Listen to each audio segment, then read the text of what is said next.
diferencia estructural o por qué se le denomina ácido desoxirribonucleico?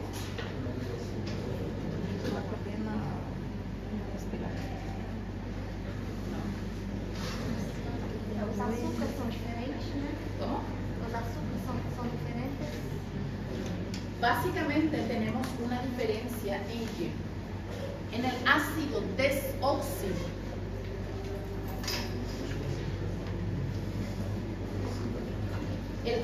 desoxirribonucleico, como pueden ver ahí, tiene una pequeña diferencia en el sentido de que en su carbono 2, el ADN, ácido desoxirribonucleico, le falta un átomo de oxígeno. Esa es la diferencia entre lo que sería el ADN y el ARN. Por eso se le dice ADN o desoxirribonucleico. Desoxirribonucleico. Entonces le falta un átomo de oxígeno en el carbono 2. Recordando un poco rápidamente que yo les habíamos dicho que cuando hablamos de macromoléculas o polímeros teníamos a los ácidos nucleicos que estaban formados por los nucleótidos. Ahora, ¿cómo está formado un nucleótido? Básicamente tiene tres compuestos. Tiene una pentosa, que es un azúcar de 5 átomos de carbono que está representado aquí. Azúcar con 5 átomos de carbono. Tiene una base nitrogenada que dependiendo si es ADN o ARN es distinto. Y por otro lado tiene un grupo fosfato. Está bien. Ahora, ¿cuál es la diferencia con el nucleócido? Que en el nucleócido eliminamos este grupo fosfato, es decir, le falta el grupo fosfato. Tiene base nitrogenada, tenemos la pentosa de 5 átomos de carbono, pero le falta el grupo fosfato. Ahora, nuestras bases nitrogenadas pueden ser tanto las urínicas o purinas y pueden ser las pirimídicas. Entre las purinas tenemos la adenina y la guanina, que es igual para el ADN y el ARN. Pero las pirimidínicas son diferentes entre lo que sería la citosina, que es común, pero en el ARN la timina es reemplazado por el uracilo. ¿Está bien? Entonces, para que tengan en cuenta la estructura, ¿cuál es la diferencia entre el ADN y el ARN? Que en el carbono 2 del ADN falta un átomo de oxígeno. Esa es la principal diferencia. Por eso es ácido desoxígeno, sin oxígeno, ¿entienden? Ácido desoxirribonucleico. Entonces, aquí, en este carbono 2, le falta un átomo de oxígeno. Esa es la principal diferencia. Y para que no se olviden también, chicos, que cuando tenemos una base nitrogenada, ya sea purina o pirimidina, vamos a ver que la pirimidina es un anillo simple, mientras que las purinas son dobles anillos. Entonces la base nitrogenada, que puede ser purina o pirimidina, que tiene carbonos, dobles enlaces intercalados entre sus carbonos, un azúcar de 5 átomos, pentosa, y un fosfato es un nucleótido. Cuando le eliminamos este grupo fosfato, se convierte en nucleócido. ¿Está bien? ¿Por qué? Porque ya no tiene la capacidad de otorgar energía. A través del grupo fosfato que nosotros vamos a tener enlaces de alta energía. Entonces, para que ustedes puedan mirar acá, las bases pirimidínicas tienen un solo anillo hexagonal que presenta doble enlace que está alternado. ¿Qué significa? Que aquí entre el carbono y nitrógeno tenemos un doble enlace. Acá no tenemos, aquí volvemos a tener un doble enlace. Por eso se dice que es alternado. Y se le dice bases nitrogenadas porque tienen compuestos de nitrógeno entre sus cadenas. ¿Entienden? Y entonces las bases pirimidínicas son la timina, la citosina y el uracilo. En el ADN tenemos a la timina y a la citosina. Y en el ARN tenemos a la citosina y al uracilo. Sin embargo, la diferencia con la purina, que son la adenina y guanina, que está formado por una fusión de la pirimidina con otro anillo, que en este caso es imidazol. No es necesario que sepan a sí mismo, pero sí tienen que saber que la pirimidina es un solo anillo hexagonal que tiene alternancia de dobles enlaces. ¿Y cuáles son? Citosina, timina y uracilo. En el ADN es la timina y la citosina. En el ARN es la citosina y el uracilo. Y la purina es un doble anillo con un grupo imidazol y son entonces la adenina y la guanina, para que ustedes puedan ver. Bases púricas o purínicas, la adenina y la guanina. Y las bases pirimidínicas, entonces, timina y citosina en el ADN y citosina y uracilo en el ARN. ¿Está bien? Algo que también quiero que sepan aquí, un momentito por favor. Bueno, el dogma central de la biología. ¿Por qué se le dice dogma central? Recuerden que cuando hablamos de células que van a pasar por un proceso de división o mitosis, cuando vamos a tener igual calidad y cantidad de cromosomas, nosotros hacemos algo que se denomina replicación, que es diferente al proceso de la formación de las proteínas. ¿En qué aspecto?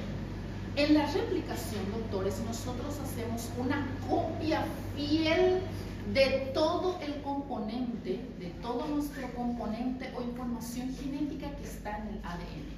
Se copia el doble enlace. El doble enlace entre ambas cadenas, por eso es una doble hélice. Y el enlace son a partir de puentes de hidrógeno. Entonces, en la replicación, doctores, nosotros tenemos copia fiel de lo que sería entonces toda la información genética. ¿Para qué? Para que nuestras células puedan entrar en un proceso que se denomina mitosis, donde nosotros copiamos igual calidad y cantidad de cromosoma y la célula madre se divide en dos células hijas que poseen misma cantidad de información genética. Atiendan, es diferente al proceso de la formación de proteínas. ¿Por qué? Porque en el proceso de la formación de proteínas nosotros primero hacemos una transcripción. ¿Qué es lo que significa eso? Copiamos una porción o un hélice, una cadena que tiene la cantidad necesaria de los nucleótidos que van a determinar los aminoácidos que van a producir la proteína. Entonces se copia una sola cadena del ADN, es diferente. En la transcripción, que lógicamente se encarga el ARN, recuerden que teníamos tres tipos de ARN, ¿se acuerdan? ARN transferencia, ARN mensajero y ¿cuáles eran los tipos de ARN? Transferencia, mensajero y tipo de ARN. Ahí está, ribosómico, doctores. Los tres principales tipos de ARN: ARN mensajero, ARN transferencia, ARN ribosómico. Luego teníamos otro que es el ARN pequeño citoplasmático, pero eso tiene más bien funciones catalíticas, entonces no hay necesidad. Entonces, el ARN mensajero, ¿qué es lo que significa eso? La información que está contenida en nuestro ADN no es que se puede quitar a sí mismo de lo que sería el núcleo del citoplasma. Entonces, el ARN mensajero se encarga de llevar esa información, como dice su nombre, lleva el mensaje hasta el ARN transferencia en el citoplasma. Le quita del núcleo, lleva el mensaje, es la palomita mensajera que lleva entonces la cantidad de aminoácidos que va a formar entonces la proteína. ¿Para qué? Le lleva hasta el ARN transferencia a nivel del citoplasma, porque el ADN es muy cómodo, el ADN no sale del núcleo. Es cómodo, él no sale del núcleo, él se queda ahí. Entonces necesita a alguien que lleve el mensaje, que copie lo que dijo. El teléfono cortado, como se dice. ¿Por qué cortado? Porque lleva una parte de la información. Entonces el ARN mensajero lleva desde el núcleo al citoplasma. Ahí nuestro ARN transferencia, que es el que va a determinar la información y va a leer. Y van a ver que Roberti dice que el ARN transferencia tiene dos extremos y uno de ellos es anticodón. ¿Por qué? Porque cada 3 nucleótidos que tienen aminoácidos van a determinar el codón. Entonces va leyendo cada 3 nucleótidos la cantidad de aminoácidos que posee eso. ¿Para qué? Para pasarle al ARN ribosómico. Entonces el ARN ribosómico, el ARN transferencia en el citoplasma le entrega al ARN ribosómico. Entonces ahí le dice, por ejemplo, le dice, Michelle y Felipe son los que van a formar, entonces, por decirlo así, son los que van a formar la insulina. Eso es lo que hace el ARN transferencia. Yo, siendo ARN transferencia, le llevo al ARN ribosómico, que en este caso va a ser Adriel. Adriel va a ser nuestro ARN ribosómico. Bueno, les traigo a ellos 3, que son básicamente mis codones con 3 nucleótidos y aminoácidos, y le digo, Felipe, Michelle y la doctora, te entrego a vos para que le entregues a lo que sería entonces nuestro ribosoma para que realice la proteína. Entonces esa es la secuencia del trabajo de los 3 ARN. Mensajero quita la información desde el núcleo del ADN, una parte, la parte que necesitamos para hacer la proteína. ¿A quién nosotros le necesitamos acá? Le necesitamos a Michelle, por ejemplo, para que forme la insulina. Le necesitamos acá a Ana Julia para que forme, por ejemplo, el glucagón. Entonces, solo le llevo a Ana Julia. Le entrego al ARN transferencia. El ARN transferencia le mira y le dice, sí, es Ana Julia, está vestida de azul, a ella le necesitamos para que sea el glucagón. Ok. Le entrego al ARN ribosómico, que finalmente entonces va a dejarle a Ana Julia en lo que sería el ribosoma y se lanza la proteína. Solo trabaja de manera sectorial. Es diferente a decir replicación. Son 2 conceptos diferentes. En la replicación nosotros hacemos copia fiel del original. Células que van a entrar en mitosis. Todas las células, atiendan una cosa, nosotros tenemos 2 tipos de células en el cuerpo. Células transitorias y células permanentes. Disculpen.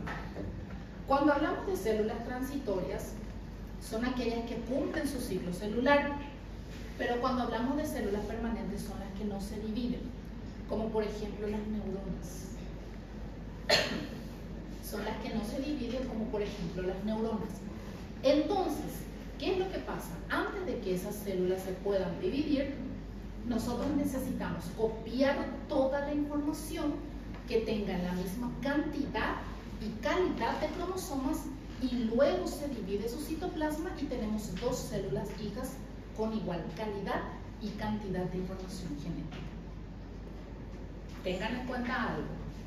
Las células, como por ejemplo el óvulo y el espermatozoide, no sufren de mitosis, sufren de algo que se denomina meiosis, donde solamente copia la mitad de la información. ¿Por qué? No puede tener 46 cromosomas, tienen solo 23. Y cuando ocurre la fecundación, el acto de la fecundación, entonces, y se une el óvulo, que tiene 23 cromosomas, con el espermatozoide, que también tiene 23 cromosomas, juntamos toda la información genética, 46 cromosomas en total. Y ahí es donde puede haber alteración de alguno de los cromosomas y pueden llevar entonces a las denominadas trisomías o malformaciones genéticas. ¿Está bien? Bueno, doctores, yo les pasé un material, eso van a trabajarlo en pareja. Ese material vale su asistencia del día de hoy. Hay pequeñas cosas que ustedes deben de buscar, por ejemplo, ¿qué significa una diferencia entre un bucle, un lazo, un solenoide? Todo esto va a partir de acá.